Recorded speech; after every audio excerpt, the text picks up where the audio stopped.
ನಮಸ್ಕಾರ. ತುಂಬ ಜನ ಕಮೆಂಟ್ ಮೂಲಕ ಕೇಳಿದ್ರಿ, ಮತ್ತು ತುಂಬ ಜನದ ವಿಡಿಯೋ ನಾನು ನೋಡ್ಬೇಕಾದ್ರೆ ಅವರು ಅದೇ ಸಮಸ್ಯೆನ ಎದುರಿಸ್ತಾ ಇದ್ರು.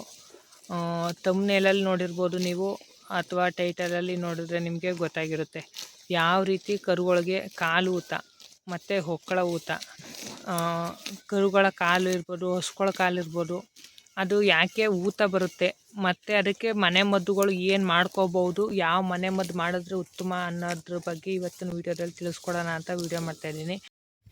ಬನ್ನಿ ಡೈರೆಕ್ಟಾಗಿ ವಿಷಯಕ್ಕೆ ಬಂದ್ಬಿಡ್ತೀನಿ. ಕರುವಿನ ಕಾಲಲ್ಲಿ ಅಥವಾ ಮೆಂಡಿಲಿ, ಇನ್ನು ಕೀಲು ಸಂಧಿಗಳಲ್ಲಿ, ಹೊಕ್ಕಳಲ್ಲಿ ಬಾವು ಬರೋಕ್ಕೆ ಮುಖ್ಯವಾದ ಕಾರಣ ಏನು? ಅದಕ್ಕೆ ಮುಖ್ಯವಾದ ಕಾರಣ ಏನು? ಕರು ಹುಟ್ಟಿದ ತಕ್ಷಣ ಹೊಕ್ಕಳು ಬಳ್ಳಿಯಿಂದ ಬ್ಯಾಕ್ಟೀರಿಯಾಗಳು ಕರುವಿನ ದೇಹವನ್ನು ಸೇರೋದ್ರಿಂದ ಕರುವಿನ ಕಾಲಲ್ಲಿ ಮತ್ತು ಹೊಕ್ಕಳದಲ್ಲಿ ಬಾವು ಬರುವ ಸಾಧ್ಯತೆ ಹೆಚ್ಚಾಗಿರುತ್ತೆ. ಆ ಬಾವು ಬರೋದ್ರಿಂದ ಏನಾಗುತ್ತೆ, ಕರುಗಳು ತಿರ್ಗಾಡೋಕ್ಕಾಗ್ತಾ ಇರೋದಿಲ್ಲ, ಮನಿಕೊಳಕ್ಕಾಗೋದಿಲ್ಲ, ಹೇಳೋಕ್ಕಾಗೋದಿಲ್ಲ. ಮತ್ತು ಅವು ಏನು ಒಂದು ಸತಿ ಮನಿಕೋತು ಅಂದರೆ ಕಾಲು ಎಲ್ಲ ಊದ್ಕೊಂಡ್ರೆ ಹೇಳೋಕ್ಕೆ ಕಷ್ಟಪಡ್ತಾ ಇರ್ತವೆ. ತುಂಬ ಜನ ಕರುಗಳು ಅದರಿಂದನೇ ತುಂಬ ಕರುಗಳು ಸತ್ತು ಹೋಗಿರೋ ಅಂಥ ಉದಾಹರಣೆಗಳು ಕೂಡ ಇದ್ದಾವೆ. ಅದಕ್ಕೆ ಮುಖ್ಯವಾದ ಕಾರಣ ಏನು? ನಾವು ಹಸು ಕರುಗಳನ್ನ ತೊಳಿತಾ ಇರ್ತೀವಿ.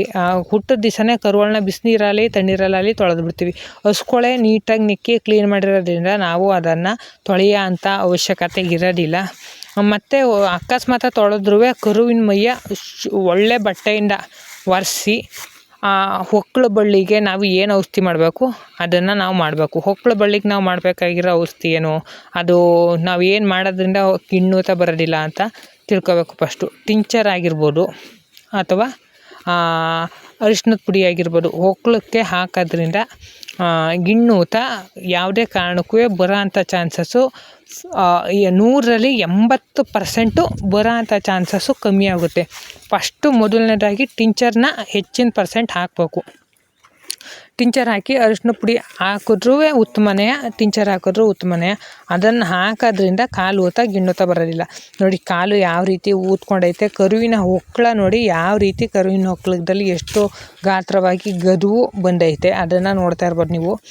ಆ ಥರ ಆಗೋದ್ರಿಂದ ಕರುಗಳು ತುಂಬ ಅಂದರೆ ತುಂಬ ಸಮಸ್ಯೆ ಕಾಣ್ತಾ ಇರ್ತವೆ.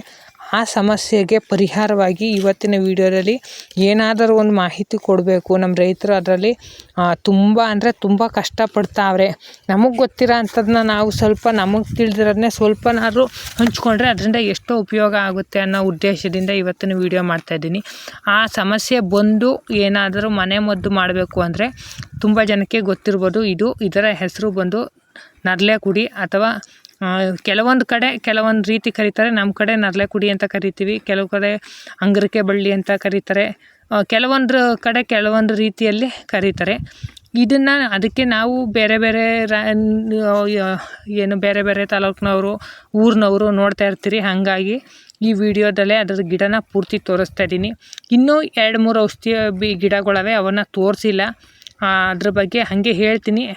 ನನಗೆ ಈ ಸದ್ಯಕ್ಕೆ ಔಷಧಿ ಬೇಕಾಗಿರಲಿಲ್ಲ ಅದು ಮಾಡೋಕ್ಕೆ. ಸುಮ್ಮನೆ ಯಾವುದೇ ಔಷಧಿ ಆಗಲಿ ಅದರಿಂದ ನಮ್ಗೆ ಉಪಯೋಗ ಇಲ್ಲ ಅಂದರೆ ಅದನ್ನು ಮಾಡೋಕ್ಕೆ ಹೋಗಬಾರ್ದು.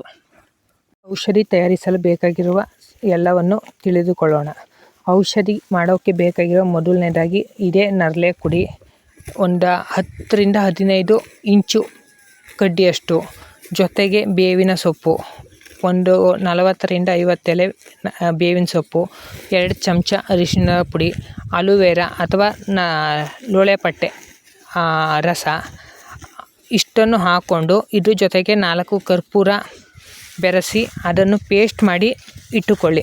ಅದನ್ನು ದಿನದಲ್ಲಿ 4 ಸಾರಿ ಅಥವಾ 5 ಸಾರಿ ಕರುವಿನ ಕಾಲು ಅಥವಾ ಹೊಕ್ಕಳಕ್ಕೆ ಹಚ್ಚೋದ್ರಿಂದ ಆ ಊತ ಎಷ್ಟೇ ಇದ್ದರೂ ಇಳಿಯುತ್ತಾ ಬರುತ್ತೆ. ಅದನ್ನು ಸಂಪೂರ್ಣವಾಗಿ ಗುಣವಾಗುವವರೆಗೂ ದಿನ ಪೇಸ್ಟ್ ಮಾಡಿ ಇಟ್ಟುಕೊಂಡು ಬಳಸುವುದು ಉತ್ತಮ. ನಿಮ್ಮ ಅಮೂಲ್ಯವಾದ ಸಮಯವನ್ನು ನಮಗೆ ಕೊಟ್ಟಿದ್ದಕ್ಕೆ ಧನ್ಯವಾದಗಳು. ಇದೇ ರೀತಿ ನಮ್ಮ ವಿಡಿಯೋಗೆ ಸಪೋರ್ಟ್ ಮಾಡಿ, ಸಬ್ಸ್ಕ್ರೈಬ್ ಮಾಡಿ.